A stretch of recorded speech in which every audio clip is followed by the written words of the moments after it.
اعوذ باللہ من الشیطان الرجیم بسم اللہ الرحمن الرحیم ایاک نعبد و ایاک نستعین۔ ناظرین گرامی، آپ سب کی خدمت میں اس عاجز خاور نعیم ہاشمی کا سلام قبول کیجیے۔ ہمارے یوٹیوب چینل کا نام تو ہے خاور نعیم ہاشمی آفیشل، لیکن اگر آپ KNH، K for Khawar, N for Naeem, H for Hashmi, KNH stories بھی لکھیں گے تو یہ چینل آپ کے سامنے کھل جائے گا۔ ابھی حالیہ دنوں میں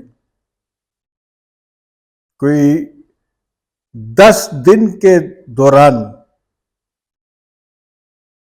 3000 نئے سبسکرائبرز کا اضافہ ہوا ہے۔ میں اپنی فیملی میں آنے والے ان نئے سبسکرائبرز کو خوش آمدید کہتا ہوں اور ان نئے دوستوں سے درخواست کرتا ہوں کہ ہمارے اس چینل کو اپنے دوستوں اور اپنے تمام گروپس میں بھی فارورڈ کریں اور دوستوں سے کہیں کہ دیکھیں پاکستان میں ایک ایسا چینل بھی موجود ہے جو نہ صرف پاکستان بلکہ خاص طور پر پاکستان فلم انڈسٹری کی تاریخ کو صحیح انداز میں، سچے انداز میں، درست انداز میں دہرا رہا ہے، خیالی باتیں نہیں کرتا۔ آج شروع کرتے ہیں اپنے پروگرام کو۔ ہمارے پروگرام کا آج کا جو پروگرام ہے اس کا نام ہے میں نے اپنے دوست وزیر خارجہ سے کیا کام لیا۔ دیکھیے، لوگوں کے وزیر اعظم بھی دوست ہوتے ہیں، جیسے آج کے وزیر اعظم مجھے اپنا بڑا بھائی کہتے ہیں، بڑا احترام کرتے ہیں۔ نواز شریف صاحب بڑا احترام کرتے ہیں، ان کی فیملی بڑا احترام کرتی ہے۔ آج ہی کے حکمرانوں میں بھی اور بانی PTI جو جیل میں ہیں ان کے گروپ سے بھی ہمارے بے شمار دوست موجود ہیں جو اپنی اپنی سیاست کر رہے ہیں، اپنی اپنی بقا کی جنگ لڑ رہے ہیں۔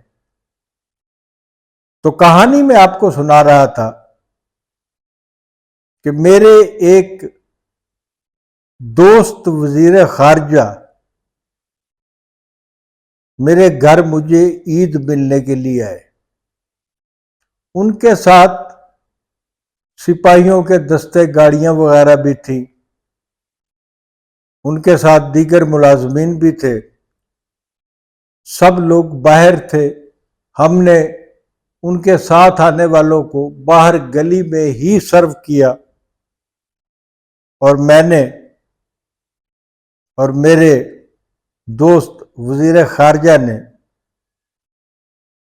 کمرے میں بیٹھ کر گفتگو شروع کر دی۔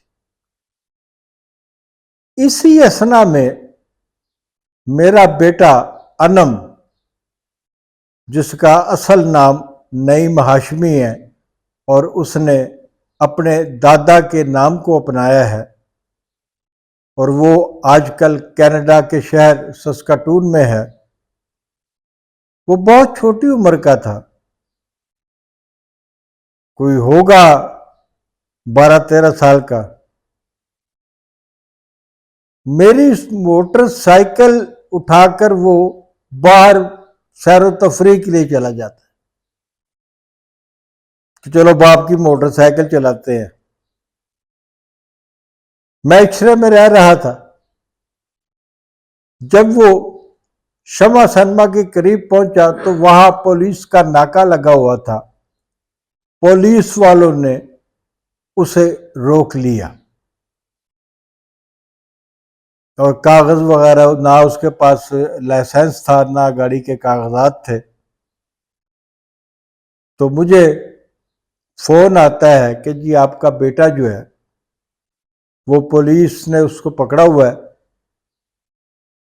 تو آپ آئے اور اسے چھڑائیں. اب میری اور وزیر خارجہ کی بے تکلفی اتنی زیادہ تھی کہ میں نے وزیر خارجہ صاحب سے کہا کہ سر میں جاؤں گا تو میں تھوڑا سا جذباتی ہوں، ایسے کوئی لڑائی جھگڑا نہ ہو جائے، تو اگر آپ چلے جائیں اور آپ میرے بیٹے کو وہاں پولیس والوں سے لے آئے تو آپ کی مہربانی ہوگی. میرے دوست وزیر خارجہ جو تھے، سٹنگ وزیر خارجہ، وہ اٹھتے ہیں، اپنی گاڑی میں بیٹھتے ہیں، اپنے ساتھیوں کو ساتھ لیتے ہیں، شمع سینما کے قریب پہنچ جاتے ہیں جہاں پولیس کا ناکہ لگا ہوا تھا، اور وہاں سے میرے بیٹے کو چھڑوا کر گھر واپس لے آتے ہیں. آج میں سوچتا ہوں، ابھی بھی مجھے ان کے سیکرٹری کا فون آیا تھا، وہ دوستوں کی دعوتیں بھی کرتے رہتے ہیں، میں ان دعوتوں میں بھی شریک ہوتا ہوں. وہ پھر دعوت کرنے والے ہیں، ان سے پھر ملاقات ہوگی. وہ ہمیں ان کی عادت ہے کہ تھوڑے تھوڑے عرصے کے بعد وہ پولیٹیکل اور جرنلسٹ دوستوں کو جمع کرتے ہیں اور سیاسی صورتحال کا انالیسس کرتے ہیں. اب پھر ان سے ملاقات ہونے والی ہے، اور جب ملاقات ہوگی تو یقینی طور پر میں ان کا شکریہ ادا نہیں کروں گا، کیونکہ ان کو یاد بھی نہیں ہوگا کہ میں نے ان سے ایک ایسا کام لیا تھا جو کام ان سے نہیں لیا جانا چاہیے تھا. ناظرین، یہ کہانی سنانے کا مقصد یہ تھا کہ آپ دیکھتے ہیں کہ وہ لوگ جن کے دوست عزیز جاننے والے بڑے عہدوں پہ فائز ہوتے ہیں، سیاسی عہدے ہوں، بیوروکریٹک عہدے ہوں، یا دوسرے بااثر لوگ ہوں، وہ ان سے کیا کیا کام لیتے ہیں اور کیسے راتوں رات امیر بن جاتے ہیں. آج کی کہانی کو یہیں ختم کرتا ہوں، اور آپ سے جاتے جاتے پھر درخواست کرتا ہوں، خاور نعیم ہاشمی آفیشیل KNH سٹوریز اس یوٹیوب چینل کو سبسکرائب بھی کریں اور دوستوں کو بھی فارورڈ کریں. شکریہ.